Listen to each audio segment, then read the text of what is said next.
அமெரிக்க அதிபர் Donald Trump இந்த பேச்சுவார்த்தை முடிவுக்கு பிறகு உடனடியாக அவர் ஒரு டிசிஷன் எடுத்திருக்கிறார். என்ன டிசிஷன் சொன்னா, ஹொர்முஸ் நீர்நிலையை நீங்க மூடுறது என்ன, நானே மூட போறேன் அப்படின்னு சொல்லி ஹொர்முஸ் நீர்நிலை பகுதிகளில் உடனடியாக முற்றுகையிடுமாறு, கடற்படை முற்றுகையிடுமாறு அமெரிக்கன் இராணுவத்திற்கு அமெரிக்கன் பிரசிடென்டாக இருக்கக்கூடிய டொனால்ட் ட்ரம்ப் அறிவுறுத்தல் சொல்லியிருக்கிறார். மீண்டும் ஈரான் மேல ஒரு தாக்குதலை நடத்துவதற்கு ட்ரம்ப் தயாராகிறார். எப்படியுமே ஒரு யுத்தத்திற்கான வாய்ப்புகள் தான் நிறைய அதிகரிக்கிறது என்பதை நம்ம பார்க்க முடிகிற அதே நேரத்தில் இன்றைக்கு ஈரானுடைய பாராளுமன்ற சபாநாயகர் முகமது பாகர் கலீபாப் வெளியிட்டிருக்கக்கூடிய அறிவிப்பில் என்ன சொல்றாருன்னு கேட்டா, நேற்று நாங்கள் எங்களுடைய சகோதரர்கள், எங்களுடைய நண்பர்களாக இருக்கக்கூடிய பாகிஸ்தானியர்கள் சொன்னதற்கிணங்க பேச்சுவார்த்தையில் கலந்து கொண்டோம்.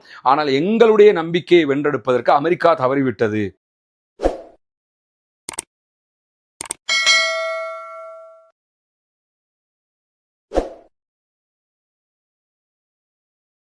அன்றுக்கினிய சகோதர சகோதரிகளே, நம் அனைவர் மீதும் ஏக இறைவனுடைய அமைதியும் கருணையும் உண்டாகட்டுமாக என்கிற உயரிய பிரார்த்தனைகளோடு பாலஸ்தீன மீதான இஸ்ரேலிய ஆக்கிரமிப்பு இராணுவத்தினுடைய 2 ஆண்டுகால யுத்தங்கள் தற்போது முடிவுக்கு வந்து சமாதான உடன்படிக்கை ஒன்று செய்யப்பட்டு இன்றோடு 184வது நாட்களை நாம் தாண்டி கொண்டிருக்கக்கூடிய இந்த சூழல்ல அமெரிக்காவும் இஸ்ரேலும் இணைந்து ஈரான் மீது ஒரு உச்சகட்ட யுத்தத்தை ஆரம்பித்து அந்த யுத்தம் 40 நாட்கள் தொடர்ந்ததற்கு பிறகு யுத்த நிறுத்த ஒப்பந்தம் ஒன்றுக்காக நேற்றைய தினம் இஸ்லாமாபாத் பாகிஸ்தானுடைய தலைநகரத்தில் ஒரு பேச்சுவார்த்தைக்காக 2 நாடுகளும் ஒன்றிணைந்தன.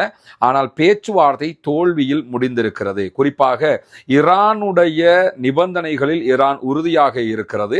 அமெரிக்கா சொன்ன எந்த ஒரு நிபந்தனையும் ஈரான் ஏற்றுக்கொள்ளாத அதே நேரம் ஈரான் முன்வைக்கக்கூடிய நிபந்தனைகளை அமெரிக்கா ஏற்றுக்கொள்ளவில்லை. எனவே இந்த பேச்சுவார்த்தை தற்போது முறிந்திருக்கிறது என்கிற செய்திகளை